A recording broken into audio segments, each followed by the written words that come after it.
What's up guys, Justin with Oracle. Today we are going to be taking a look at the Oracle Lighting Dynamic Color Shift LED Panel Gap Kit, and we are going to be installing it on our Jeep Gladiator.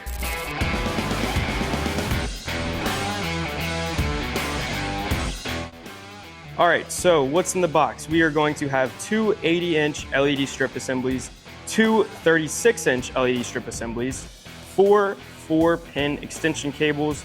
We're going to have one inline fuse holder, one power wire, one ground wire, one on and off switch, one RF remote control.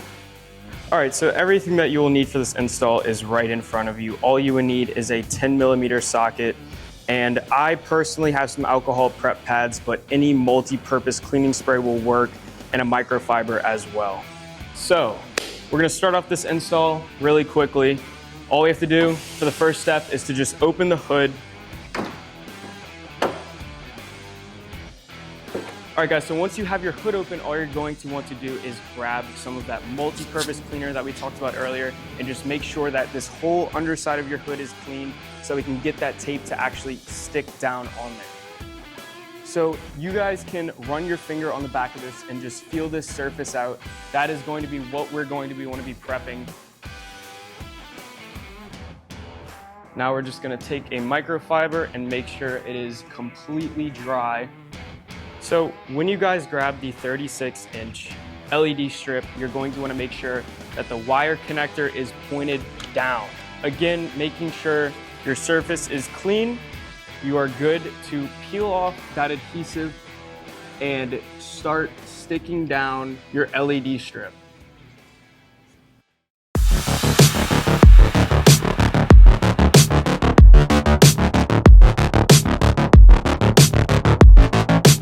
So what you're gonna do is, again, just grab your multi-purpose cleaner and get alongside your entire Jeep. Ours has the rock sliders, so it is a little bit difficult to get down there, but it is definitely still doable without taking it off. Then with your microfiber, making sure that you get in all those little crevices because this is probably one of the dirtiest parts of your Jeep. So obviously you're going to want to grab your 80-inch LED strip, and pretty much where this is going to sit is going to be right under here. You're going to want your connector to be actually facing the rear so that we can run it completely under the truck into the engine bay.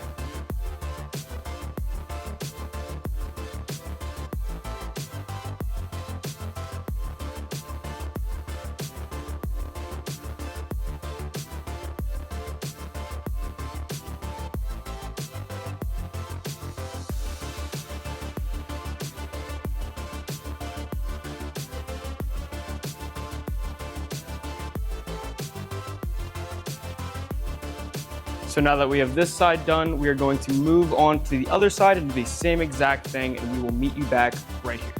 All right, so now that we have all of our LED strips installed on the truck, we are going to start the wiring process. So we showed you this earlier. This is our BC2 controller. This is gonna be the brain for everything. All you have to do is grab this, hook this up to power right here, plug these in. This is gonna go to your battery, and we're gonna run the wires and connect them right to our BC2. So for the hood, you're just gonna wanna grab one of your extensions, plug it in like so, screw that on just to make sure no water can get inside of there, and just run this wire alongside your firewall. Moving on to the passenger side LED strip, you should not need any extension. It should be able to just plug right into your BC2 as long as you're keeping your BC2 mounted right next to your battery. So now that we have these completely wired up into the engine bay, all we're gonna need to do is run that wire straight to the BC2 controller.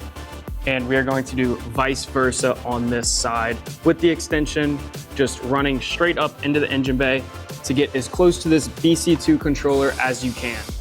So this one is going to be our passenger side skirt extension, and we're going to, again, just be plugging that in like so.